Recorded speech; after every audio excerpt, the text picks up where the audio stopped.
Pembelajaran jarak jauh di tengah pandemi COVID-19 menyisakan banyak masalah. Salah satunya membengkaknya biaya internet yang harus dikeluarkan orang tua murid untuk mendukung proses pembelajaran anak-anak mereka. Rata-rata orang tua murid kini harus menghabiskan dana mulai 200 hingga 600 ribu rupiah per bulan untuk membeli kuota internet. Proses pembelajaran jarak jauh juga dinilai tidak maksimal diserap oleh para siswa.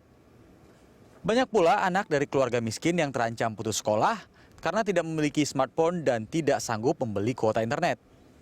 Sebagian dari mereka tetap ke sekolah untuk belajar karena tidak memiliki fasilitas yang menunjang pembelajaran jarak jauh. Sejumlah pihak ini mendesak pemerintah memberikan subsidi handphone dan kuota internet bagi siswa yang harus belajar di rumah. Kementerian Pendidikan dan Kebudayaan dan Kementerian Kominfo diharapkan dapat bekerja sama untuk menyediakan jaringan khusus bebas biaya dalam menunjang metode pembelajaran jarak jauh ini. Belajar dari rumah tidak bisa diterapkan kepada semua anak usia sekolah di seluruh Indonesia. Sebab tidak semua wilayah Indonesia telah memiliki layanan listrik dan internet yang memadai. Berdasarkan data Kemendikbud, terdapat 8.522 sekolah di seluruh Indonesia yang belum memiliki listrik. Juga ada 42.159 sekolah belum mendapatkan akses internet.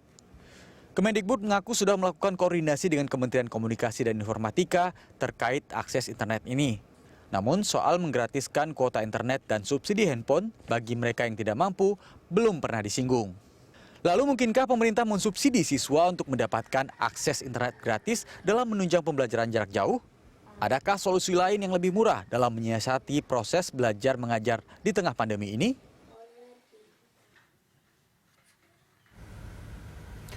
Pendidikan jarak jauh atau yang banyak disebut juga pendidikan online atau daring yang terpaksa diterapkan selama pandemi membutuhkan biaya yang tidak sedikit. Adakah solusi untuk menekan biaya pendidikan di tengah pandemi seperti sekarang? Kita akan membahasnya bersama para narasumber yang bergabung bersama kami melalui Zoom. Ada Wasekjen Pengurus Besar Persatuan Guru Republik Indonesia atau PGRI, Pak Dudung Abdul Qadir. Selamat siang Pak Dudung. Selamat siang Pak Rudi, Assalamualaikum warahmatullahi wabarakatuh. Selamat siang guru-guru di seluruh tanah air dan warga negara Indonesia di seluruh Nusantara. Terima kasih sudah bergabung bersama kami Pak. Dan juga ada Ketua Komisi 10 DPR RI, Pak Saiful Huda. Selamat siang Pak Huda. Selamat siang Pak Rudi, Pak Dudung, apa kabar? Assalamualaikum. Baik. Pak Huda, terima kasih. Ini saya langsung ke Pak Huda. Ini kemarin itu ada webinar. Pak Huda mengatakan bahwa harus ada subsidi internet bagi para siswa di pendidikan jarak jauh seperti sekarang. Ya. Betul Pak Rudi. Ya. Prinsipnya kita tidak boleh terpuruk dari semua dimensi. Dimensi kesehatan kita terpuruk, di dimensi ekonomi kita sedang merangkak untuk mencari yang terbaik. Pemulihan ini. Nah, dimensi pendidikan kita berharap jangan terpuruk karena ini soal pertaruhan masa depan kita.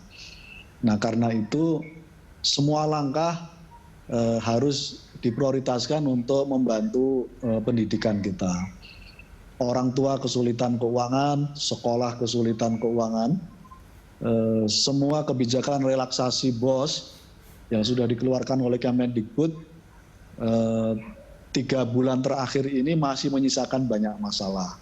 Salah satunya adalah banyak siswa yang tidak punya kemampuan beli pulsa, ada yang punya handphone nggak bisa beli pulsa, ada yang tidak punya handphone tapi bisa beli pulsa dan seterusnya. Ini masalah yang tidak bisa dibiarkan terjadi. Salah satu solusinya adalah intervensi dari pemerintah. Nah, mensubsidi siswa-siswa di Indonesia yang hampir berjumlah 70 juta itu, yang ini perlu di-mapping oleh Kemendikbud.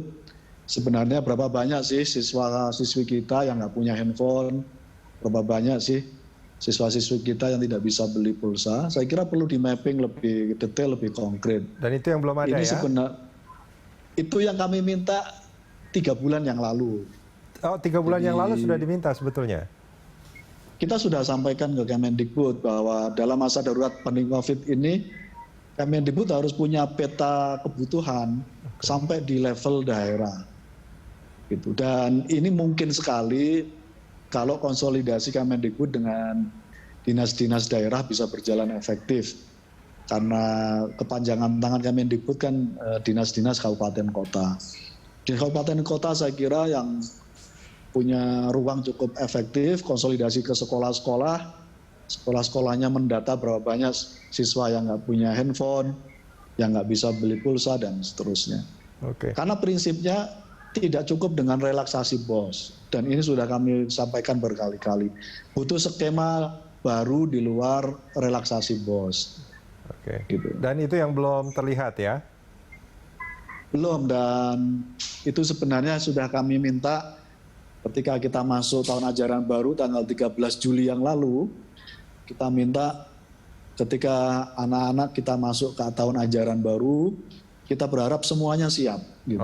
Nah, ketersediaan pulsa, smartphone, kurikulum, ini belum siap semua. Boleh kalau saya katakan ini agak sedikit terlambat, artinya kurikulum sudah masuk ke tahun ajaran baru, tapi masih ada banyak hal yang menjadi PR yang belum selesai. Iya, kan sebenarnya gini, Pak Rudi, berbekal evaluasi 3 bulan yang lalu, semestinya saya yakin Kemendikbud juga sudah punya peta persoalan sebenarnya. Ya. Tapi saya merasa kurang progres saja gitu. Jadi, baik, memang agak disayangkan. Sebetulnya kami juga sudah mengundang dari Kemendikbud, tapi mereka tidak bisa bergabung bersama kita ya.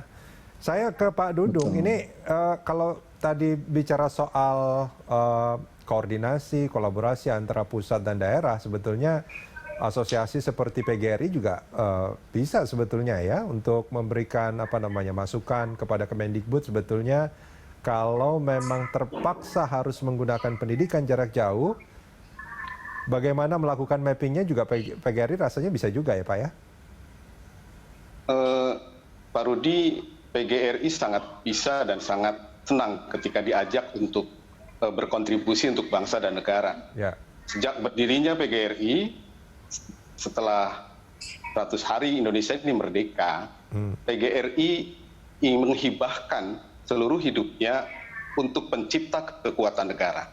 Jadi persoalan yang sebetulnya tidak sulit, ini bisa dikomunikasikan oleh kementerian kepada kami PGRI, sehingga PGRI mampu memberikan masukan-masukan dan kami pun mendata persoalan-persoalan di bawah.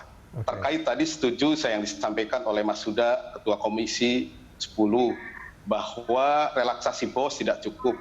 Banyak persoalan karena relaksasi juga ternyata kaku di daerah. Ini persoalan. Jadi yang harus segera dilakukan, setuju saya dengan Mas Huda, bahwa 3 bulan kemarin kita melakukan evaluasi. Nah, buatlah langkah-langkah taktis dan strategis untuk masuk di tahun ajaran baru. Sehingga di tahun ajaran baru ini residu pembelajaran jarak jauh tidak lagi terjadi. Cukup 3 bulan yang lalu karena kita maklum, kita tidak tahu akan terjadi seperti ini. Nah, setelah itu seharusnya kementerian punya program yang sangat strategis dan taktis terkait dengan bagaimana mengimplementasikan pembelajaran jarak jauh yang efektif, menyenangkan, dan bermakna untuk siswa, guru, dan masyarakat. Saya pikir itu, Mas. Pak Dudung, kalau pendidikan jarak jauh ini kan sebetulnya, koreksi kalau saya salah, itu sejak bulan Maret sudah diterapkan ya? Pas PSBB itu kan? Betul sekali. Artinya itu masih di tahun ajaran yang sebelumnya? Betul. Mestinya PGRI juga sudah punya, dalam tanda kutip, semacam catatan, apa yang mestinya dilakukan di tahun ajaran baru yang sekarang ini sedang berjalan? Ya, alhamdulillah kami PBRI memberikan masukan kepada pemerintah setelah pelaksanaan 3 bulan kita melaksanakan PJJ.